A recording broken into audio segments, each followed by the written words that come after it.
नमो रियंताणम नमो सिद्धाणम नमो आर्याणम नमो वज्राणम नमो लोये त्रिकालवर्ती सवसावण मंगलम भगवान वीरो मंगलम गौतम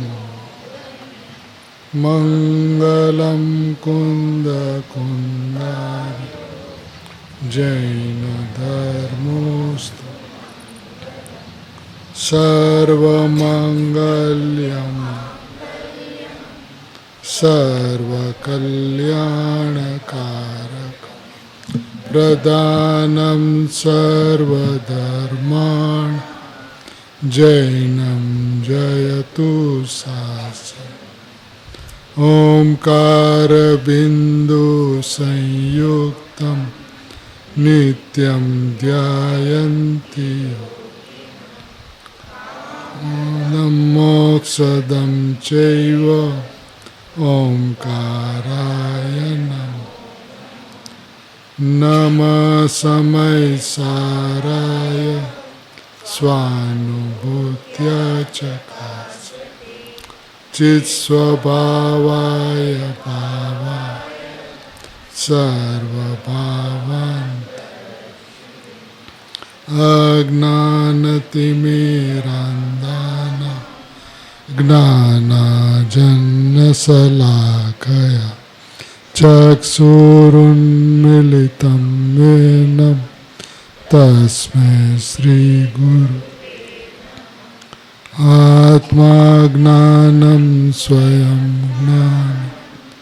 ज्ञानादन्यत् करोति किम् परभावस्य कर्तात्मा मोहोऽयं व्यवहारः मंगलमय मंगलकर वीतरागविघ्न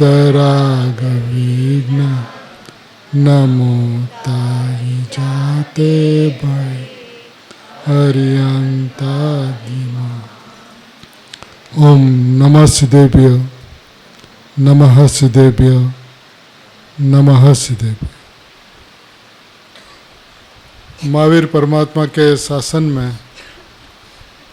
कुंदकुन आचार्य भगवान की आमनाई में अमृतचंद्र आचार्य भगवान की परंपरा में अभी अपन ने पूज्य गुरुदेव श्री के मुखारविंद से जो ओम ध्वनि के नाद सुने, ये वस्तु को अत्यंत स्पष्टतया बतलाती है कि अनुभूति के समय क्या होता है, अनुभूति का विषय क्या है, वेदन होता, वेदन किसको, किसका, किस तरह से, कहाँ पर होता है। तो ये पूज्य गुरुदेव श्री की वाणी मानो सिमंदर परमात्मा की ही वाणी है।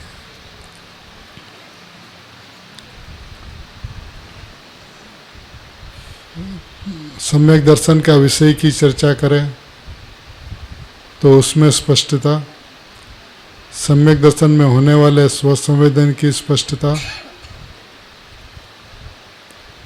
द्रव्य पर्याय में आता नहीं, पर्याय द्रव्य में जाती नहीं, पर्याय में पर्याय ही कर्ता, पर्याय ही कर्म, पर्याय ही कारण, संप्रदान, अपादान, अधिकरण, पर्याय का सब कुछ पर्याय के अंदर में ही है। लेकिन जो वेदन में आता है ना, वो आत्मा स्व मैं हूँ। दृष्टि का विषय स्पष्ट, अनुभूति की व्यवस्था स्पष्ट, ये बात समझ में आनी चाहिए। क्योंकि जब अनुभूति होती है तब स्वसंवेदन होता, वह मैं हूँ, वह आत्मा है।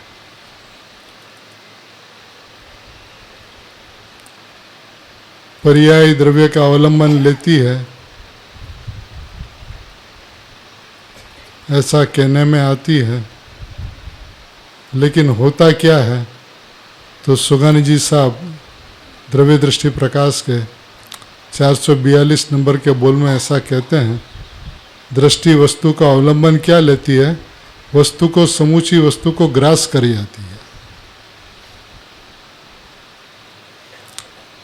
दृष्टि वस्तु का अवलंबन क्या लेती है, यह तो समूची वस्तु को ग्रास कर जाती है।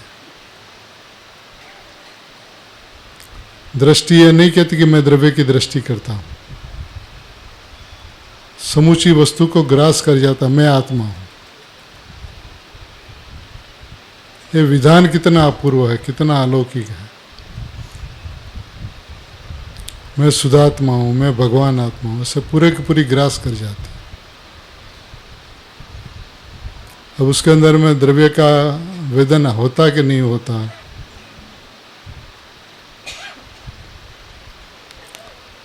प्रभु द्रव्य पर्याय की प्रमाण व्यवस्था भी समझने योग्य है और द्रव्य पर्याय की भिन्न भिन्न सत्ता रूप व्यवस्था भी समझने योग्य है।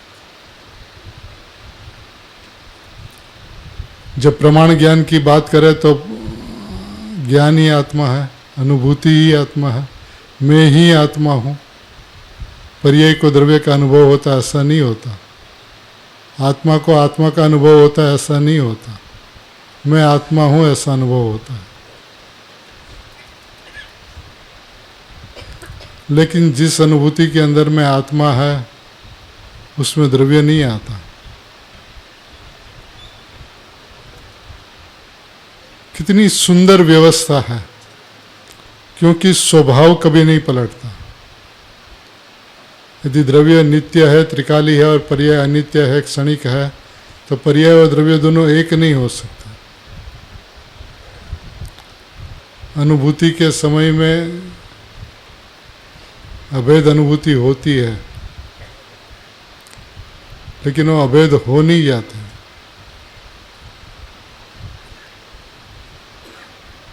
द्रव्य द्रव्य रूप रहता है, पर्याय पर्याय रूप रहता है, लेकिन निर्विकल्पता है।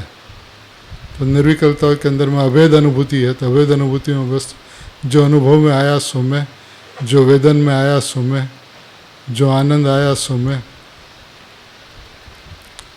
लेकिन उस समय होता क्या है, तो दृष्टि वस्तु का अवलंबन क्या लेती है, ऐसा कदम कदम पे कहने में आता है कि पर्याय द्रव्य का अवलंबन लेती है तो अनुभव होता है। अब पर्याय एक समय का सत है कि नहीं है, और सत यदि द्रव्य का अवलंबन ले तो सत रहेगी कि नहीं रहेगी।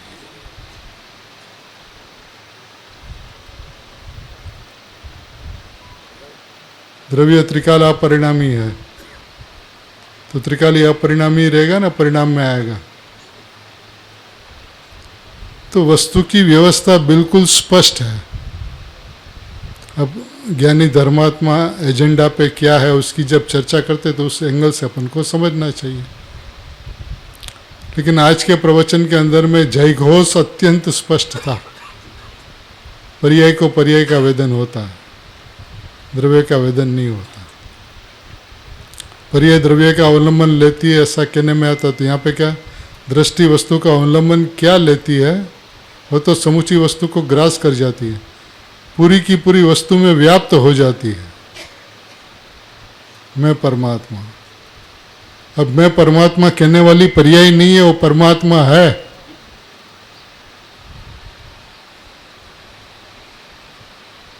कहने में तो आती के उपयोग ने पूरी की पूरी वस्तु को ग्रास कर लिया। वस्तु को ग्रास कर लिया माने मैं वस्तु हूं ऐसा अनुभव होता है, भेद नहीं होता।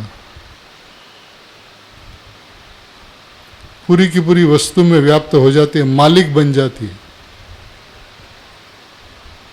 मालिक कहने में भी भेद आ जाता है। दृष्टि तो स्वयं ही उस वस्तु रूप है। दृष्टि स्वयं उस वस्तु रूप है, माने मैं वस्तु हूं, इस रूप होती है दृष्टि। दृष्टि का अर्थ यह होता है कि दृष्टि के अंदर में दृष्टि नहीं होती, दृष्टि के अंदर में द्रव्य होता है। दृष्टि के अंदर में दृष्टि हो तो पर्याय हो जाएगी। दृष्टि तो पर्याय का नाम, लेकिन वो पर्याय अपने को पर्याय नहीं देखती। जब सारी की सारी वस्तु को ग्रास कर लेती है तो कहती है मैं परमात्मा हूँ। मैं परमात्मा हूँ ऐसा देखने वाली पर्याय परमात्मा है, आत्मा है। अलिंग ग्रहण का आधार दिया विश्व बोल का। उस सभा के अंदर में कौन कौन थे? पूज्य लालचंद भाई से शुरू करके लालचंद भाई, शशि भाई, बाबू भाई, नवरंग भाई,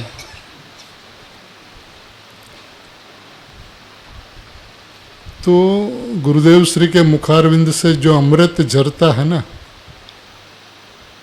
ये भरत क्षेत्र का परम सौभाग्य है।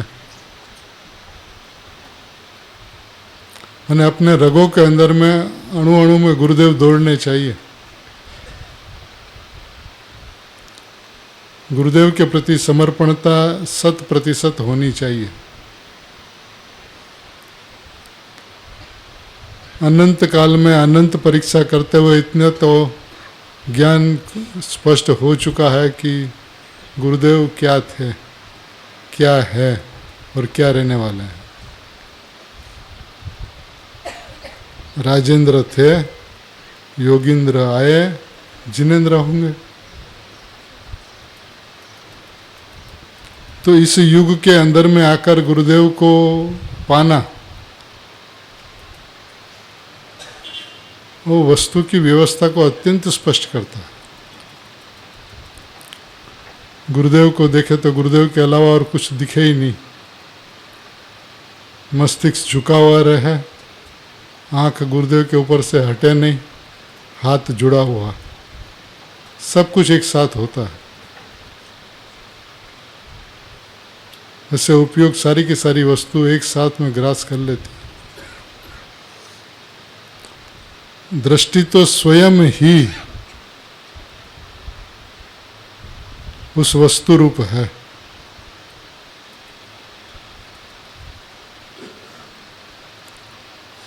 मैं परमात्मा हूं ये कहने वाली पर्याय है, लेकिन जब वो अनुभव करती है तब वो पर्याय नहीं है, परमात्मा है।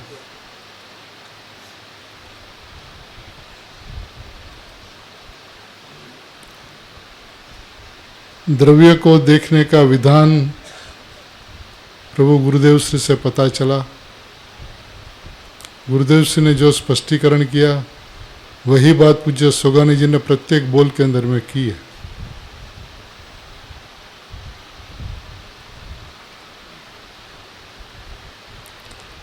अपने जीवन के अंदर में बहन श्री बहन, लालचंद भाई इत्यादि सभी का समागम हुआ और सभी के वाणी के अंदर में आत्मा वस्तु क्या है, उसकी गरिमा, उसकी महिमा का जो गुण गाथा गाई गई है।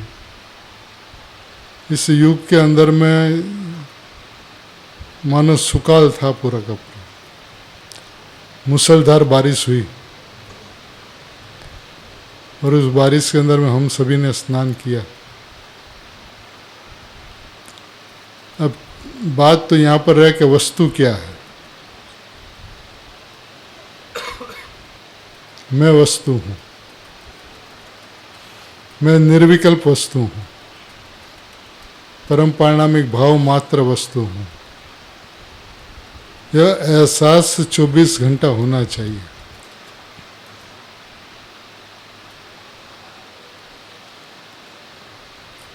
पूरी की पूरी वस्तु के अंदर में व्याप्त हो जाती है, प्रसर जाती है।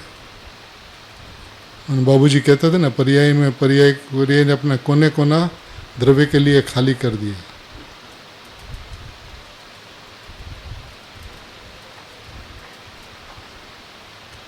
तो गुरुदेव महाविद्य से आए तो अकेले नहीं आए, ज्ञानियों का एक समुदाय को साथ में लेकर आए, जिन्होंने यहाँ पे गुरुदेव के सानिध्य में अपना काम किया और पूरे भारत भर के अंदर में सुधात्मा का जय घोष किया। अब ये बात स्पष्ट होनी चाहिए कि परमात्मा तत्व आवेदक है, पर्याय में द्रव्य का आवेदन नहीं हो सकता। पर्याय में पर्याय का आवेदन होता है।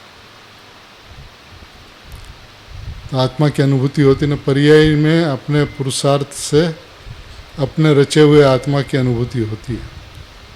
पर्याय अपना आत्मा रचती है और उस रचे हुए आत्मा का अनुभव करती है।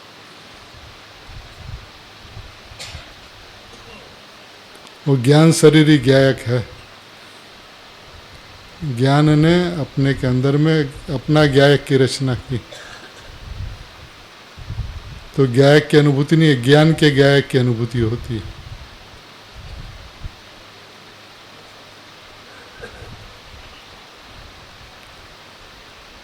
अपना परिपूर्ण तत्व यूं का यूं रह जाता है प्रभु, इसका विश्वास आना चाहिए। दृष्टि वस्तु का अवलंबन क्या लेती है, वह तो समूची वस्तु को ग्रास कर जाती है, वस्तु को ग्रास कर जाती है, वस्तु में व्याप्त हो जाती है, पूरी की पूरी व्याप्त हो जाती है, प्रसर जाती है, मालिक बन जाती है। मालिक कहने में भी भेद आ जाता है। तो मालिक कहने से क्या होता है कि मालिक वो और उसके नीचे और कोई, तो भेद आता है। ऐसा भी नहीं है, दृष्टि तो स्वयं ही उस वस्तु रूप है।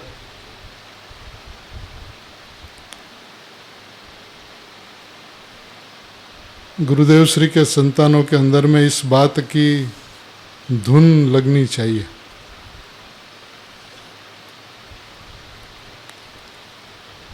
क्योंकि धुन लगे बिना स्वभाव तक पहुंचा नहीं जा सकता।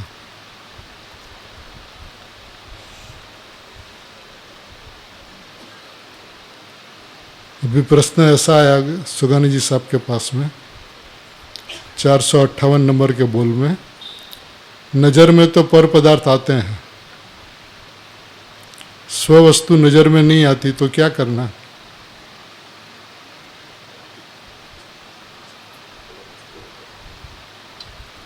नजर में तो पर वस्तु आती है, स्ववस्तु नजर में नहीं आती, तो क्या करना? जिस क्षेत्र में नजर का परिणमन हो रहा है उसी आंखें के आंखें क्षेत्र में वस्तु पड़ी है। नजर का परिणमन जहां पर हो रहा है वहां पूरी की पूरी वस्तु पड़ी है। वस्तु दूर नहीं है, जहां से नजर उड़ती है वही वस्तु है। अतः नजर जहां से उड़ती है उसी वस्तु को ढूंढ लो। ये ज्ञान जहां से उड़ता है ना, वहीं पे सारा का सारा ज्ञायक है। ढूंढ लो वहीं पर, दूर जाना नहीं है प्रभु। बात तो वहां पर मैं हूं की है। यदि मैं हूं का विश्वास हो जाए तो वही वस्तु पड़ी है पूरी की पूरी। जिस क्षेत्र से नजर उठती है उसी क्षेत्र में वस्तु पड़ी है।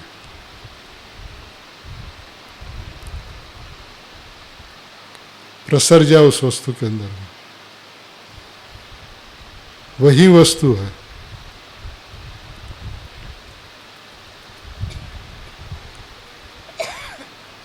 तू प्रयत्न बहुत करता है लेकिन सही जगह पे नहीं करता।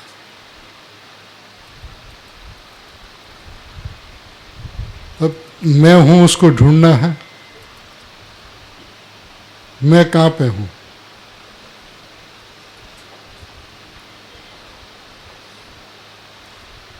जो जहां से नजर उठती है वहीं पे सारी की सारी वस्तु है, उसी क्षेत्र में वस्तु है। और नजर जो है वो पर क्षेत्र है और वस्तु है सो स्व क्षेत्र है। दोनों के बीच का अंतर ज्यादा नहीं है। गुरुदेव कहता है एक वाळनो टुकड़ो है ने એનું જેટલું અંતર છે ને એટલું અંતર છે સમ્યક અને મિથ્યાત્વ।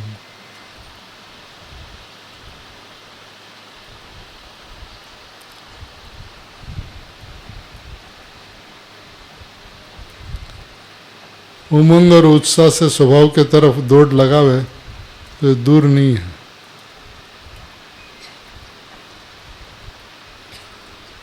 अपने परमात्मा तत्व की सर्वोपरिता भासनी चाहिए। सर्वोत्कृष्ट वस्तु मैं हूं ऐसा विश्वास आना चाहिए।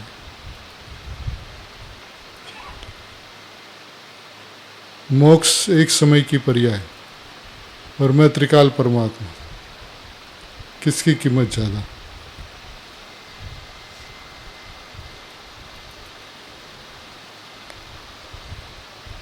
सिर्फ स्वभाव के अंदर में भूसका मारना है।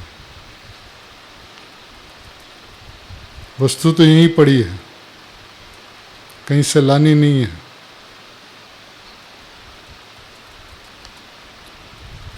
तूने कभी सही प्रयत्न ही नहीं किया।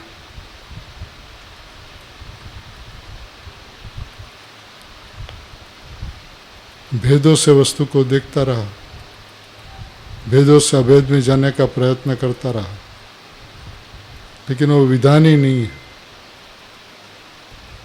क्योंकि वस्तु में भेद नहीं है।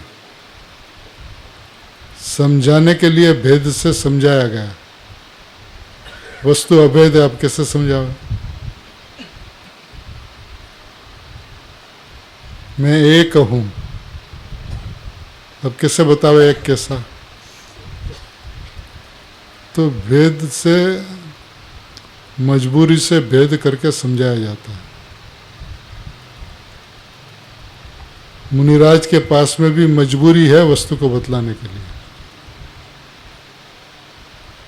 सर्वज्ञ भगवान के ज्ञान में जो आत्मा आता है, ओम ध्वनि में पूरा का पूरा नहीं आ सकता।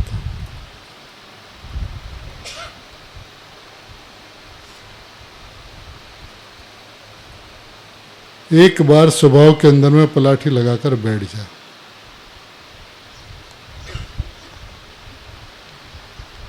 उपयोग को ढालने का, वालने का प्रयत्न मत कर।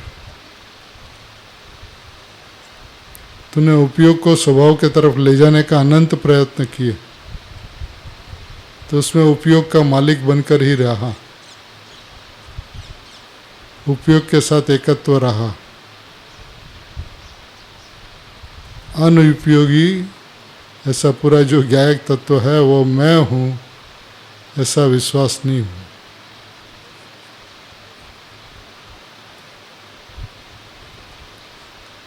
विपर्याय द्रव्य का अवलंबन तो लेती है ना, तब तो अनुभूति होती है। प्रभु तू पर्याय को सत्य नहीं मानता तो द्रव्य को सत्य कहां से मानेगा?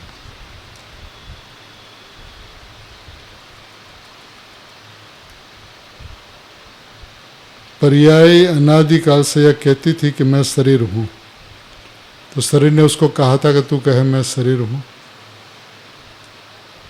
उसका सत था उस समय का। जिस परिणाम के अंदर में राग होता है वो परिणाम सती है।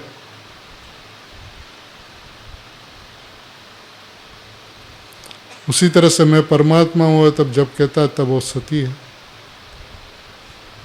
राग होने का कारण पर पदार्थ नहीं है और वितराग होने का कारण स्व पदार्थ नहीं है। ये बात तय करनी होगी।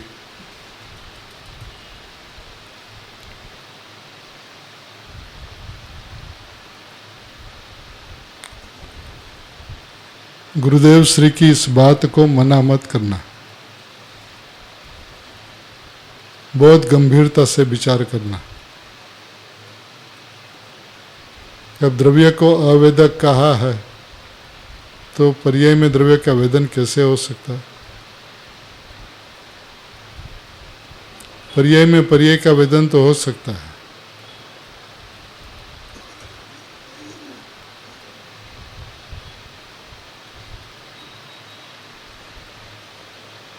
दृष्टांत गुरुदेव श्री दिया करते थे कि कुत्ता हो कुत्ता, उसके पास में कोई हड्डी मिल जाए रास्ते से तो अपने दांत के बीच में दबा लेता है और चबाता है तो अपने दांत में से खून निकलता है, लेकिन वो मानता है कि हड्डी में से रस आ रहा है। हड्डी में से खून नहीं आता, अपना खून का ही रसास्वादन होता है। ऐसे कहा जाता है द्रव्य का आनंद आया, पर्याय को पर्याय का ही आनंद आता है, द्रव्य का आनंद नहीं आता। तो द्रव्य आनंद मूर्ति है, आनंद मूर्ति के लक्ष्य से आनंद बहते रहता है। ज्ञानी धर्मात्मा आनंद के प्रति उदासीन होते हैं, आनंद मूर्ति पे आसीन होते हैं। प्रभु जाग जा, नाथ जाग जा।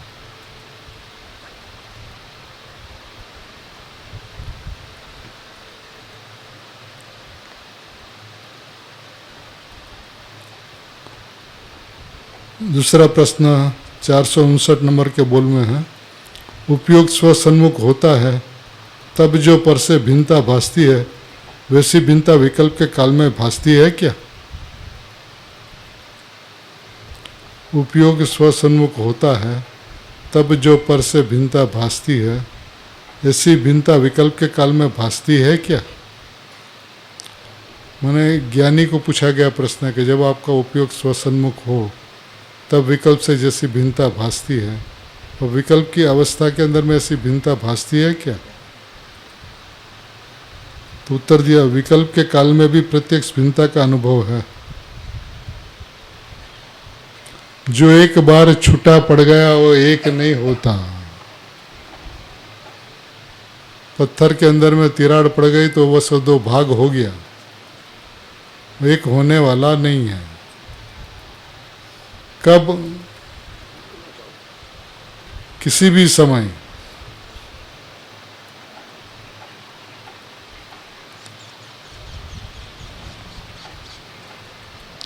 विकल्प के काल में भी प्रत्यक्ष भिन्नता का अनुभव होता है।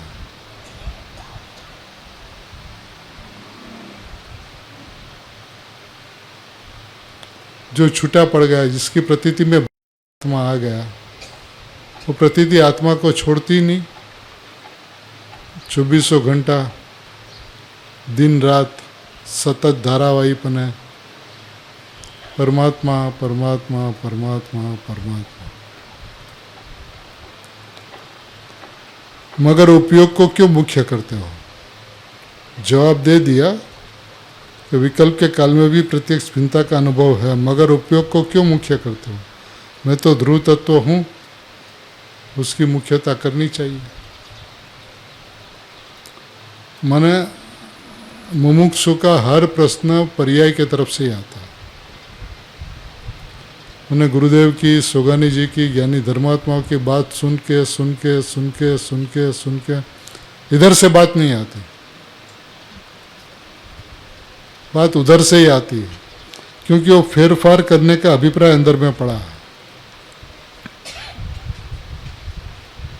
उपयोग को स्वभाव के तरफ ले जाने का अभिप्राय अंदर में पड़ा है। तुरंत तुरंत याद नहीं करे तो 2-4 महीना में याद कर ले, इतना प्रयत्न किया लेकिन अनुभव नहीं हुआ।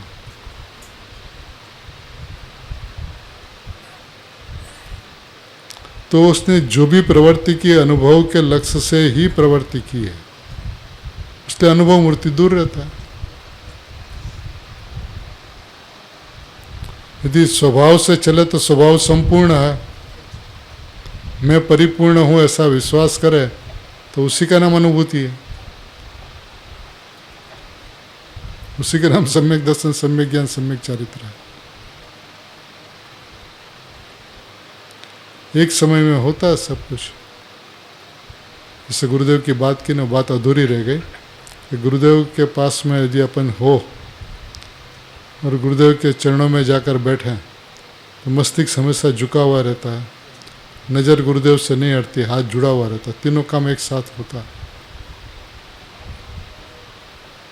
दर्शन, ज्ञान, चारित्र तीनों एक साथ परिणमते हैं।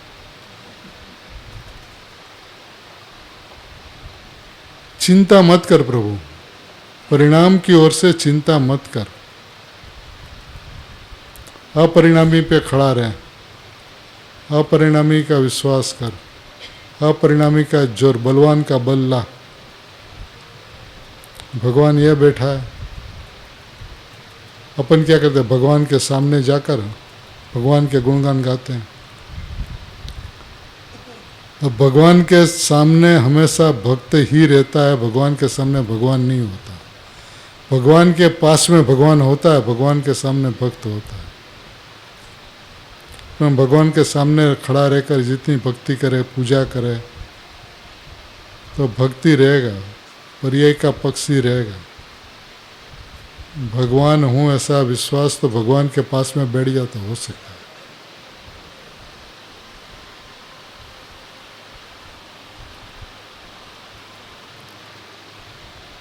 मैं तो ध्रुव तत्व हूँ, इसकी मुख्यता करनी चाहिए।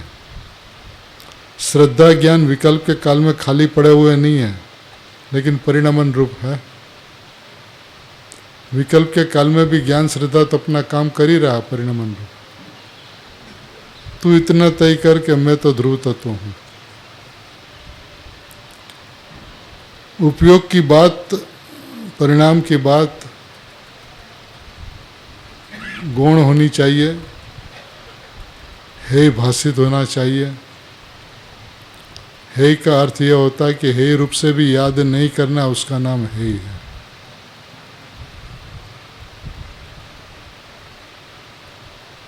अपन पर्याय को हे कहे, सात तत्व को हे कहे, लेकिन बात उसी की करते रहे तो हे कहाँ हो तो मुख्य होगी।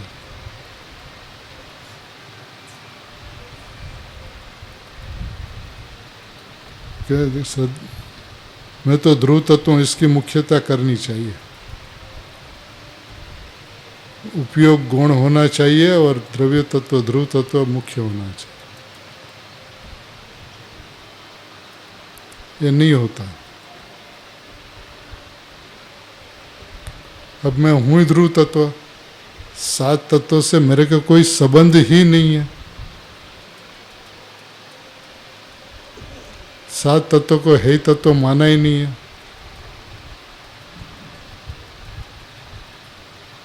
संवर निजरा मोक्ष तो उपादेय है ना। प्रभु सात तत्व है ये, तो उसमें संवर निजरा मोक्ष आया कि नहीं आया? वो एक समय की पर्याय है कि नहीं है? तो पर्याय मात्र है ही है, चार भाव है ही है, साइक भाव है ही है।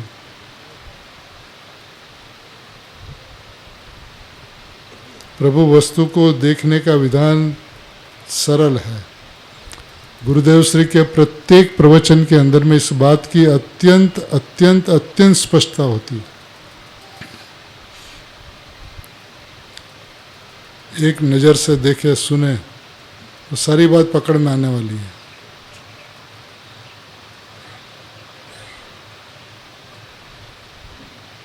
श्रद्धा ज्ञान विकल्प के काल में खाली पड़े हुए नहीं है। आपका जब विकल्प चलता तब श्रद्धा ज्ञान खाली पड़े, वो परिणमन स्वरूप है। ज्ञान ज्ञान का काम करता है, श्रद्धा श्रद्धा का काम करता है। स्वभाव कभी भी उनकी दृष्टि से नहीं छूटता। ये तो अद्भुत मार्ग है प्रभु। गुरुदेव जैसे योगी पुरुष को मिलना और शुद्धात्म तत्व का इतना पावरफुल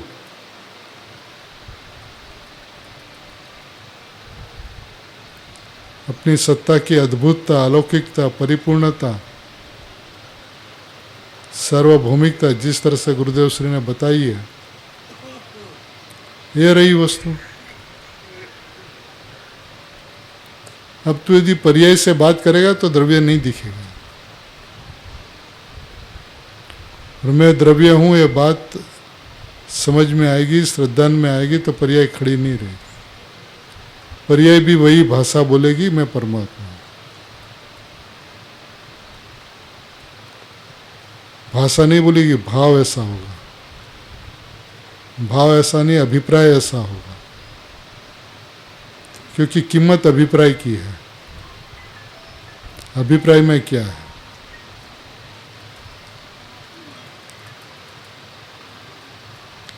वस्तु को ग्रहण करना,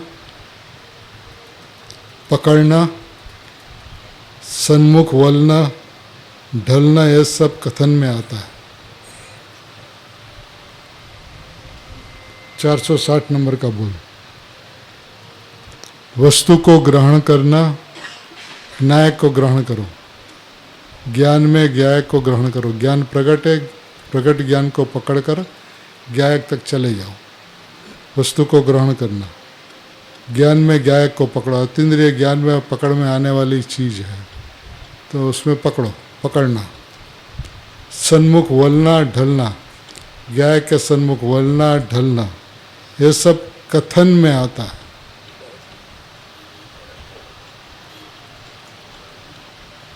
यदि ये सब तुम करने जाओगे तो पर्याय का ही पकड़ रहेगी, पर्याय का ही स्वामित्व रहेगा, पर्याय का ही अपनापन रहेगा, पर्याय का ही एकत्व रहेगा। और ये चीज़ अपन अनंत काल से करते हैं।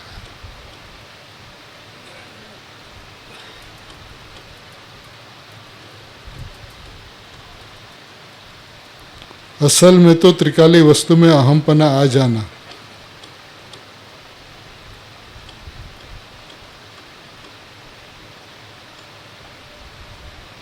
असल में तो त्रिकाली वस्तु में अहमपना आ जाना, उसी को ग्रहण किया, सन्मुख हुआ, आश्रय लिया, पकड़ा, ऐसा कहते हैं।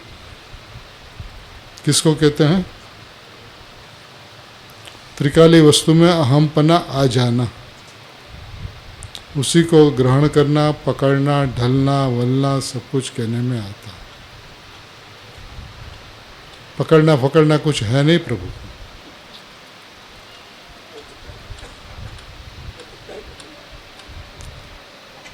अभिप्राय के अंदर में मैं त्रिकाली वस्तु हूं, ऐसा अभिप्राय होना चाहिए।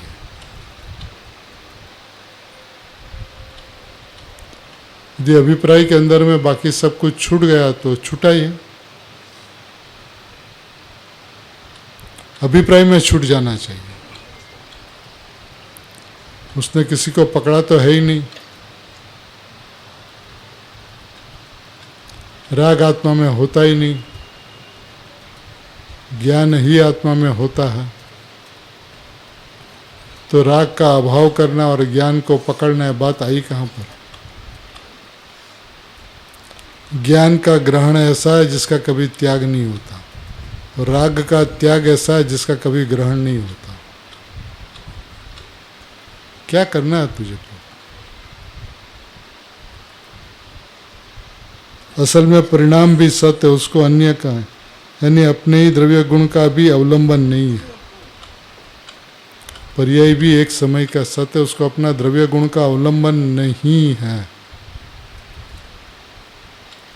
अब किस्सा तो कहने में आता है कि पर्याय द्रव्य का अवलंबन लेती है तो अनुभूति होती है। ये समझाने की बात है। अवलंबन माने मैं हूं, उसका नाम अवलंबन है। गुरुदत्त कहते हैं 320 इधर झुकी हुई थी, इधर झुकी तो उसने अवलंबन लिया, ऐसा कहने में आता है, ऐसा कथन है।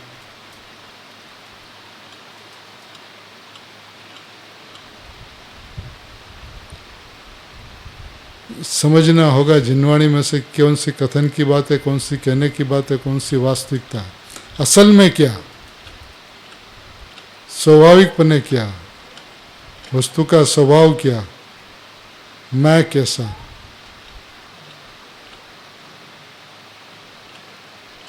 चलना यहां से है, वहां पर कुछ नहीं है, अपना है ही नहीं कुछ। अब मुफ्त में अपनापन करके रखा और परेशान होता है।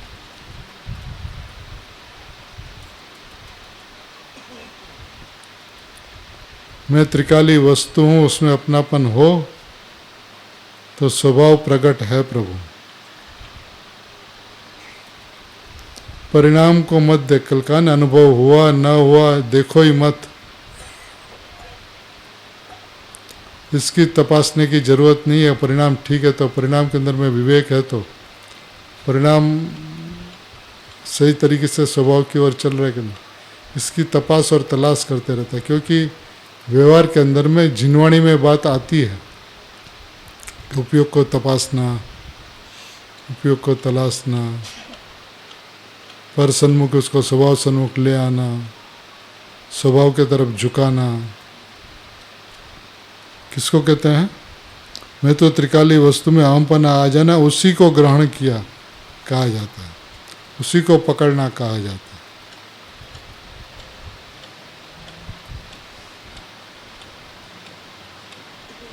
असल में परिणाम भी सत्य है। असल में वास्तविकता स्वभाव से निरपेक्षता से देखा जाए तो परिणाम भी सत्य है। उसको अन्य का माने यानी अपने ही द्रव्य गुण का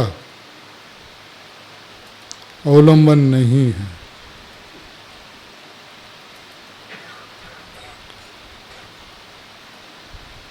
अब बोलिए पर्याय द्रव्य का अवलंबन लेती कि नहीं लेती?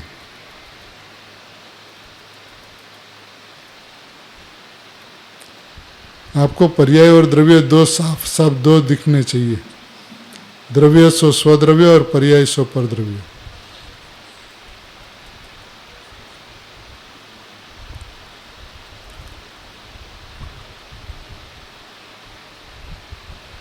गुरुदेव श्री की दीर्घ दृष्टि इतनी जबरदस्त थी कि रात्रि तत्व चर्चा में कोई प्रश्न पूछ ले तो पूछने वाला कहाँ से बात करता है वो प्रश्न शुरू होते गुरुदेव पकड़ लेता।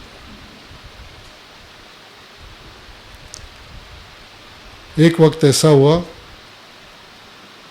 कि एक जीव हमेशा गुरुदेव को पर्याय की तरफ से प्रश्न पूछता था, हमेशा। नियम सार में तो यहाँ पर ऐसा कहा, समय सार में ऐसा कहा, प्रवचन सार में ऐसा कहा, मोक्ष में प्रकाशक में ऐसा कहा, बृहद द्रव्य संग्रह में ऐसा कहा। ऐसा गुरुदेव श्री को प्रश्न पूछा। फिर अंत में अंतिम प्रश्न उसका यह था कि पर्याय और द्रव्य के बीच में कितनी भिन्नता है। तो गुरुदेव श्री का उत्तर यह था कि तेरा कपाल और दीवाल के बीच में जितना अंतर है उतना अंतर है।